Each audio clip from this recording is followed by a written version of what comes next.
In 2018, the United States, under the Trump administration, embarked on a significant shift in trade policy. The administration imposed tariffs on a wide range of goods imported from several countries, most notably China. This move marked a departure from decades of U.S. trade policy that generally favored free trade agreements and lower barriers to international commerce. The stated goal of these tariffs was to protect American jobs and industries from what the administration perceived as unfair trade practices by other countries. The Trump administration argued that these tariffs were necessary to address the trade deficit and bring back manufacturing jobs to the U.S. They believed that by making imported goods more expensive, American consumers would be more likely to buy American-made products. This in turn would lead to increased production and job creation in the manufacturing sector. However, these tariffs were met with mixed reactions. Some lauded the move as a necessary step to protect American interests, while others criticized it as protectionist and harmful to the U.S. economy.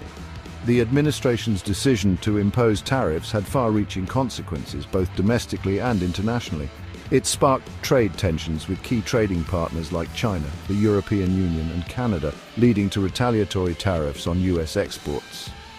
This tit-for-tat escalation of tariffs raised concerns about a potential trade war and its negative impact on the global economy. The tariffs imposed by the Trump administration targeted a range of industries deemed vital to the U.S. economy. These included solar panels, washing machines, steel, aluminum, and various Chinese products. The administration argued that these industries were particularly vulnerable to unfair competition from foreign companies, often subsidized by their governments. The tariffs on solar panels and washing machines were aimed at protecting American manufacturers from what the administration saw as dumping by Chinese companies.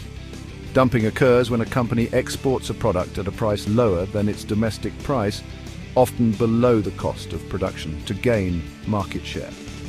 The tariffs on steel and aluminum, considered crucial for national security, were imposed on a wider range of countries, including Canada, Mexico, and the European Union.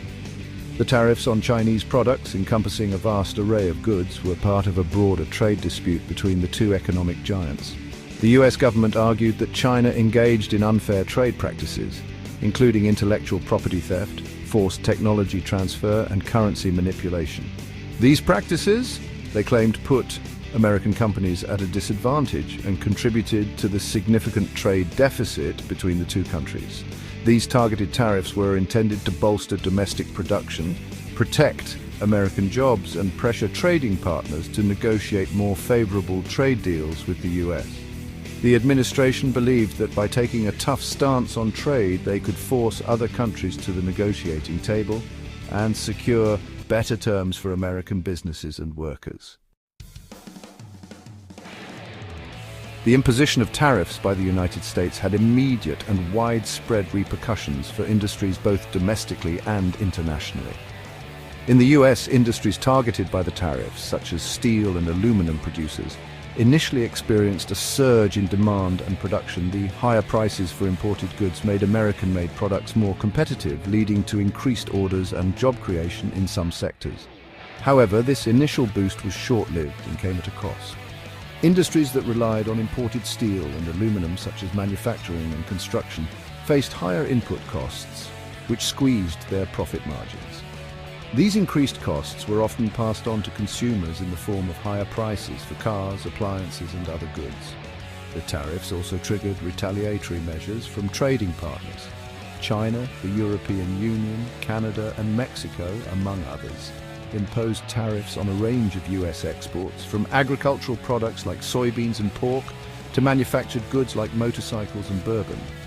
These retaliatory tariffs targeted key US industries and agricultural sectors, particularly those located in states that were politically important for the Trump administration. This tit-for-tat escalation of tariffs created uncertainty in the global trading system and raised concerns about a potential trade war. Businesses became wary of investing and expanding amidst the unpredictable trade environment, potentially hindering economic growth. While the Trump administration's tariffs aimed to protect American industries and jobs, they also had significant consequences for American consumers. One of the most direct impacts was the increase in prices for a wide range of goods.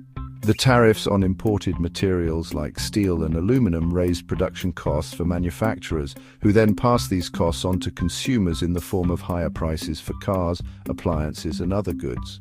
The tariffs on Chinese products, covering a vast array of consumer goods from electronics to clothing, directly impacted the prices consumers paid for these items. While the administration argued that the tariffs were designed to encourage consumers to buy American-made products, the reality was that many American families relied on affordable imported goods for their daily needs.